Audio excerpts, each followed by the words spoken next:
Okay, good morning. How's everybody doing today?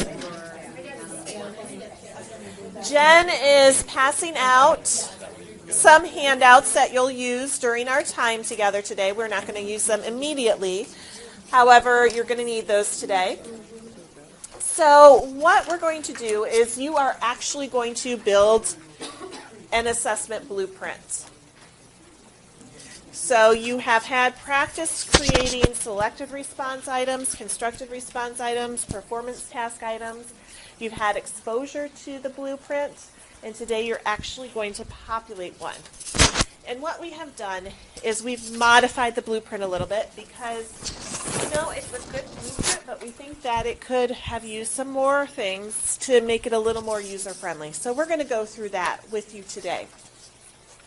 So when developing a blueprint, there are certain steps that you want to take to make sure that you have everything you need. Okay, so the first thing you're going to do is identify the unit title. So this is for your unit assessment, and you're going to identify the title. Simple step. And then you're going to identify the standards that are taught in the unit. So when you think about teaching this unit, what standards are you going to cover? You haven't looked at the assessment yet. You're just thinking about your teaching. And then you deconstruct the standards into learning targets and depth of knowledge. So we have our standards, but what are those things that those students need to do in order to meet that standard? What are those learning targets? Again, you haven't even looked at the assessment. We're going to go through this step by step today. And then you blueprint the current assessment. So then that's when you take what you've written down with your learning targets, take your assessment, and fill in the blueprint. And then you're going to analyze that blueprint to say, do we have all just level 1 constructed response? Or do we have other levels and different types of questions? Or if they're all selected response, is that appropriate for those learning targets? Did we miss anything? Do we have learning targets for the unit that we haven't addressed and we need to? Or are we asking questions on the assessment that aren't even part of the learning that has taken place in the classroom? Because that sometimes happens. So today we're going to go through step by step on creating a blueprint for your own unit. And as Mark said, after we create that blueprint, then you're going to look at those questions and say, are they quality questions? And determine that through a jury. And so Mark and Allison are going to help me today because they've generated samples which were passed out to you that we're going to use to teach you the steps. So the first chunk that we're going to have you work on today, and we gave you a blank blueprint, but also this is on the website. It's an Excel document, so if you went into the website, the Google Doc for today, and you clicked on the link for the blank blueprint, you could bring that up. You're going to identify your unit title, identify the standards that you want to teach in that unit, and then deconstruct them into learning targets. And so for your sample for math, I have made a slide out of that and said, okay, the highlighted areas are those areas you're going to work on first.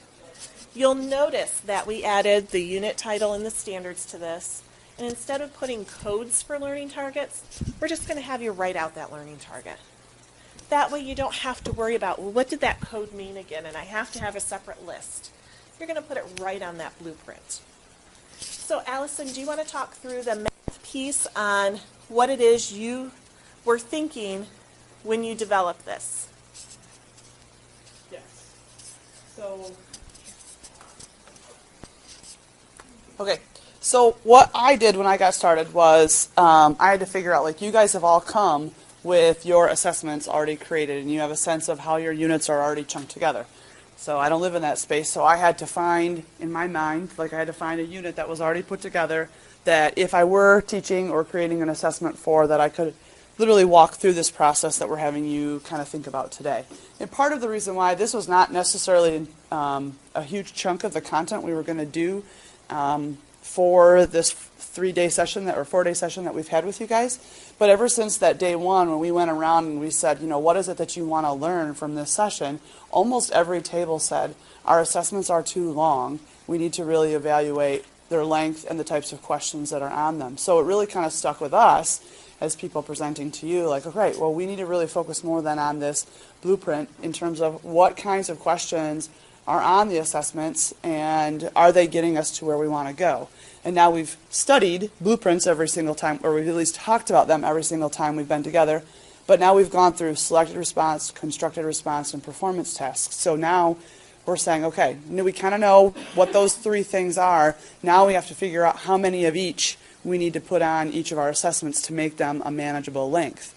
So what I did is I went to, and this is a pretty great resource for the math. I don't know if it's quite as great for the ELA folks, although I know they have ELA content. But so what I did is I went to the Georgia units. Almost every district in the county and beyond that I've talked to about math, I've said, go to the Georgia site and take a look at the units that they have on there.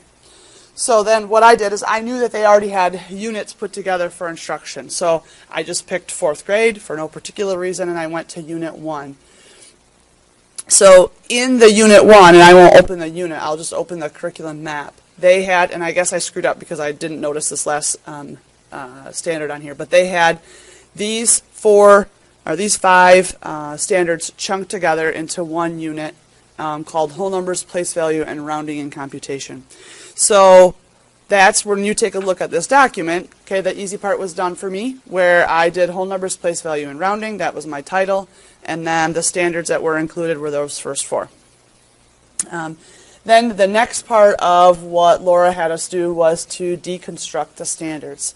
So I'm gonna walk you through what I did, but I want you to do just, and I know you're not all math people in the room, but I think this is all math that's accessible to all of us. So if you could just real quick kind of read through those 4 standards that are up at the top, because then I'm going to talk about how I thought about them to think about how I might make an assessment around them. So if you'll just take a couple seconds and read through those 4 standards at the top, and then and there's a social studies example and a math example. So if you'll, they're pretty easy to distinguish. So find the math one and just read through those 4 standards at the top. Now what do? Do I just hit red? Red?